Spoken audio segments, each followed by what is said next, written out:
You've got them at 10-7, making the playoffs. I have them at 9-8, missing the playoffs.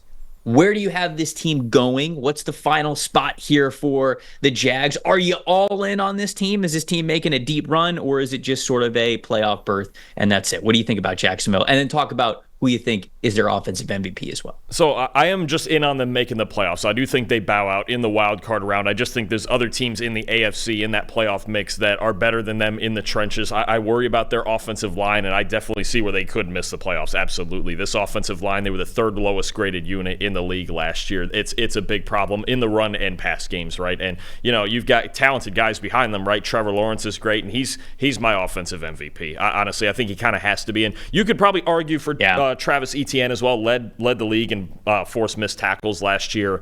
You got a bunch of, you don't have that number one guy, we don't think, at least right now, on the outside, but there's a lot of talent on the outside to work with, but they're going to live and die with Trevor Lawrence. And I think the thing with Lawrence now, he's become this gunslinger, and you see the high end a lot, tied for third in the league last year during the regular season in big-time throws.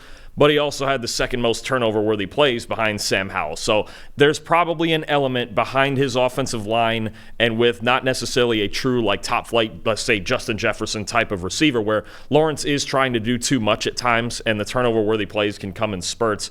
It's a difficult balance for him, because we saw him figure it out after just a god-awful and unfortunate rookie season right under Urban Meyer, where just everything was a mess. And Doug Peterson came back in and he rebuilt his throwing mechanics, rebuilt his footwork as the season was going, and then he looked like an elite guy in that playoff year in 2022, right? By the end of it, we were like, wow, this is like a top 6 quarterback. And then last year, obviously, again, to me, a big part of this is the offensive line. They have to get better. We're going to talk about them all season. I'm a Lawrence optimist. I'll be honest with you. I think he very well could be. It probably is to me. I would have him at 9th or 10th. I think he's a top 10 guy. I think he's wicked talented. He's got as good an arm as anybody in the league. He's mobile when he's healthy, but got to be able to stay healthy, and not even so much his fault. This offensive line has to play better. They brought in Mitch Morse, but the other 4 guys are really going to be the same. That's the big X factor for me. But either way, they're a team, they're going to live and die with their quarterback. It's Trevor Lawrence or it's nothing, honestly. And he does have to clean up the ball security, especially under pressure. Last year, I believe it was a 46.6 passing grade under pressure. Have to be better than that. Obviously, You're not going to be as good under pressure as you are in a clean pocket, but the solution really is, I need clean pockets more often. I need guys like Anton Harrison to get better. I need the interior to be healthy. I need Mitch Morse to help us at center. There's a lot of variables up front to this, and I need the running game to be better, and that's on the offensive line too, because I don't really see Travis Etienne as the problem there, right? They've got a boatload of talent at the skill positions. They just need the line to come together in front of them, but they will live and die with Trevor Lawrence. Yeah, and when it comes to playing under pressure, you don't always need the quarterback who can do the spectacular, right? The Mahomes, the Caleb Williams, the crazy stuff like that. What you need most of the time is a quarterback who will raise your floor under pressure, right? I mean, the floor is not going to fall out from underneath you when you get pressured. That's what you need. It's an area where I think that Lawrence absolutely can get better as an extremely talented player. I think in this business, we're all very obsessed, and even if you're not in this business, even if you just like sports and you're talking with your friends, we're obsessed with being first. People want to be first, right? They want to call oh, I saw this team coming before anybody else. I picked them to go to this place before anybody else did. I am at peace now knowing that I'm just not going to be first on the Jags. At this point, I just need to see it to believe it with the Trevor Lawrence era. And I'm not trying to say that it's not possible. I absolutely think that it is. But I just have come to grips with, I'm not going to be the guy who's going to be yep, I was first on the Jaguars. Give me the Jags. I'm taking the Jags. They're going to get. I've got to see it at this point. So that's where I am with this team. I think they are fully capable of doing it. They've just got to turn the corners in some other way. You mentioned the offensive line. We're going to talk about the defensive line a little bit in a second when I get to my potential defensive MVP. But both trenches are just in a place where, yeah, we can all name the names. Mitch Morris, I think, is a great addition. I still like Brandon Sheriff. I think that Anton Harrison's playing really well. Again, I'll get to him more in a second. I think Cam Robinson can be, serviceable as an offensive tackle. You got Ezra Cleveland as well. You got Trayvon Walker on the other side. You've got some good guys on the interior. There's names to know in both trenches for the Jags. It's just got to all come together. And if somebody else wants to call them as winning the division or getting to the AFC Championship game or something like that, hey, at the end of the season, I'll give you a little golf clap. I'll give you a hat tip. I'll say, hey, you called it. It's not going to be me this year. It's not going to be me making that call. Again, I have them 9-8. I have them barely missing out on the playoffs because of some of those inconsistencies that I just straight up just need to see get better before I can really have trust in this team. My defensive MVP, to sort of transition here, is actually Trayvon Walker. Now, I'm not saying that Trayvon Walker is going to be the best defensive player on this team. It's a little bit like the conversations that we had over the last couple of days. I think that Joshua Hines-Allen is going to be fantastic yet again for this team. I think that Tyson Campbell is going to be fantastic. I think that a lot of the young guys that they have, especially at the second level, at the linebacker level, they're all going to play better. Devin Lloyd specifically. But to me, so much of how good the Jags defense can be and maybe how good they can be as a team overall hangs on the former number 1 overall pick in Trayvon Walker, because even though he racked up a lot of sacks last year, he has yet to have a season where he has been a double-digit pass rush win rate type of defensive end. And when you look at last year, you can see it on the screen there. Hines-Allen had an 89.1 pass rush grade. There was not another single defensive lineman on the team who recorded a pass rush grade above 60.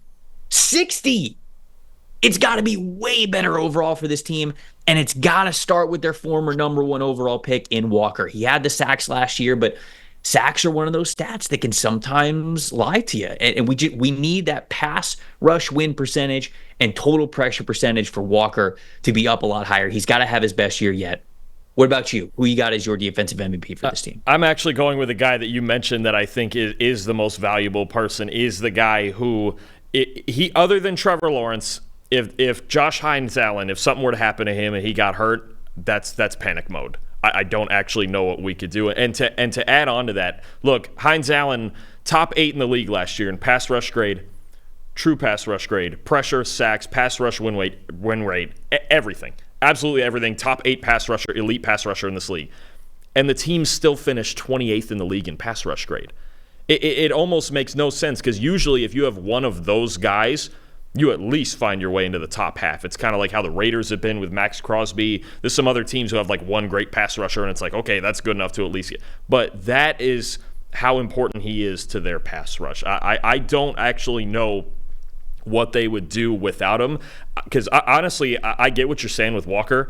I'm a little worried about him, because these numbers that he's putting up as far as win rates and pass rush grades and things like that, they're not that different than he put up at Georgia, right? And I know at Georgia it's a little bit different position. He was playing that 3-4 defensive end. You're not in like the best pass rush position to do that. We talked about that with like Will McDonald too the other day at Iowa State. Certain guys just aren't put in that wide 9 position where they can just pin their ears back and rush the passer.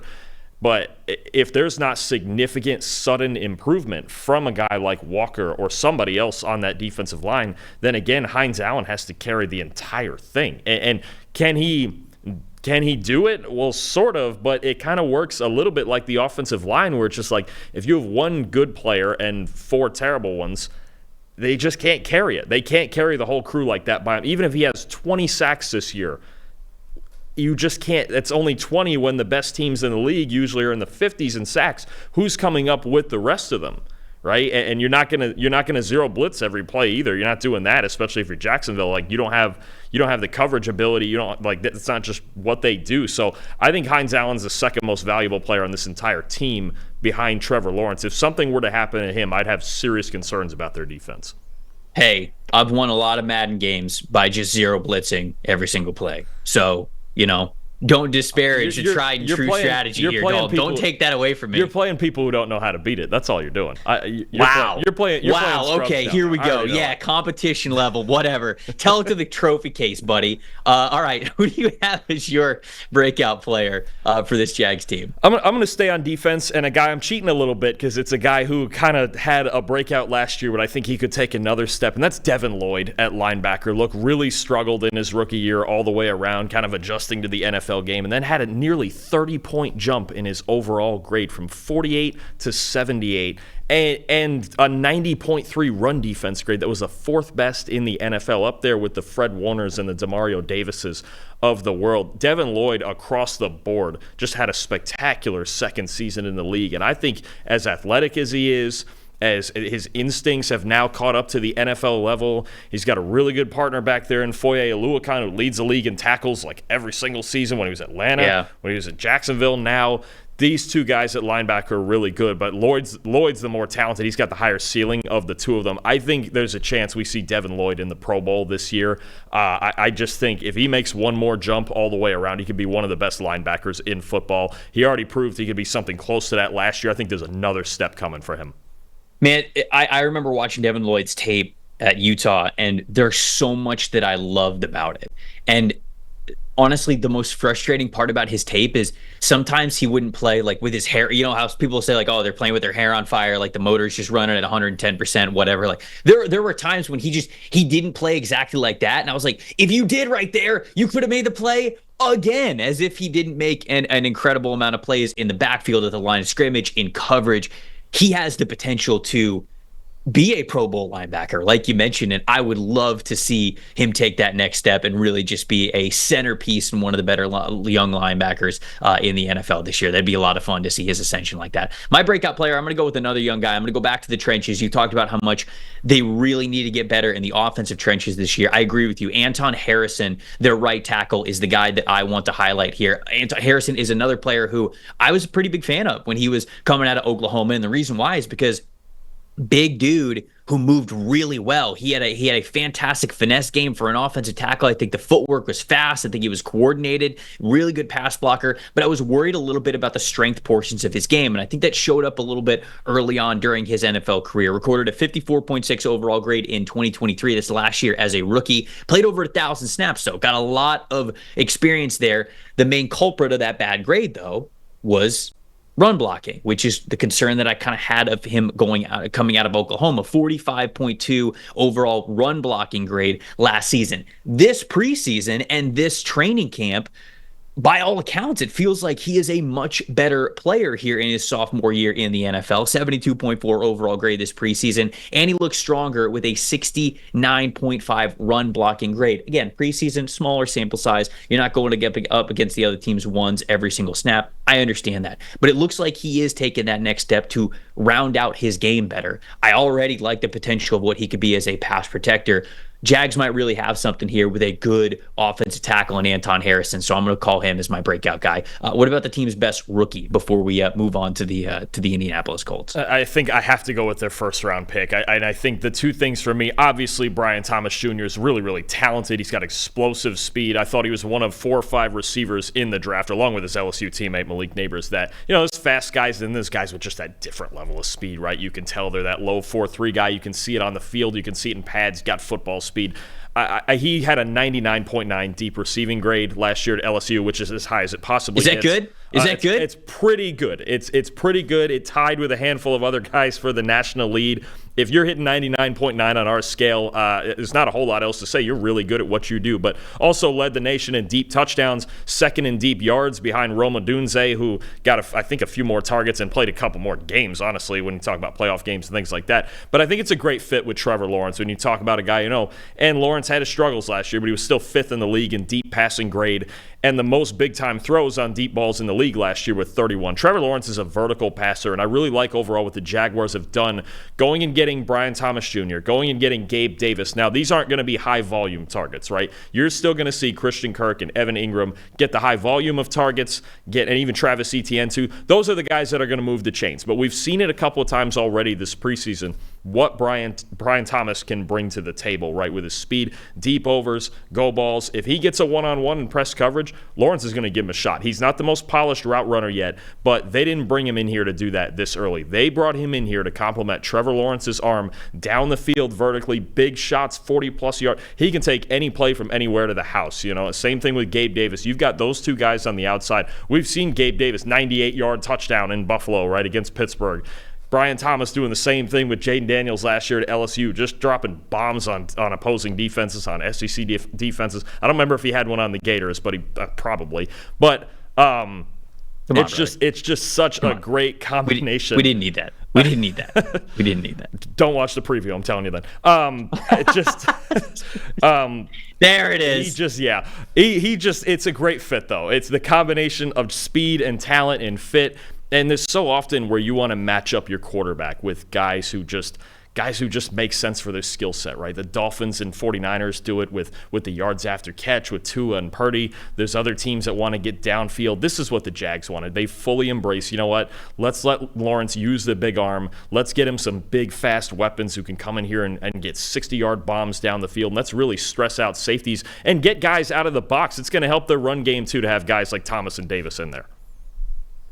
I agree completely. I think that you set the table very well for Brian Thomas Jr. to be the top rookie on this team. Obviously, he's not the only rookie that we have on this team. Jerry Jones, I think, is going to be an interesting player for them. Mason Smith has flashed a little bit this preseason. I like the addition of Jordan Jefferson on the interior defensive line as well. But you've got to kind of pick Brian Thomas Jr. for this award, not only because he was the first-round pick and he's, I believe, the most talented of the group, but also because of what you said. It lines up exactly with what the Jags want to do well. Last year, on passes of 20 or more yards, they had the 9th most total attempts on such passes, the 5th most yards, the most big-time throws, as you mentioned, and the 4th best passing grade. This is not only what the Jags want to do, it is something that Trevor Lawrence is very successful with. So Brian Thomas Jr., I also have as the top rookie here.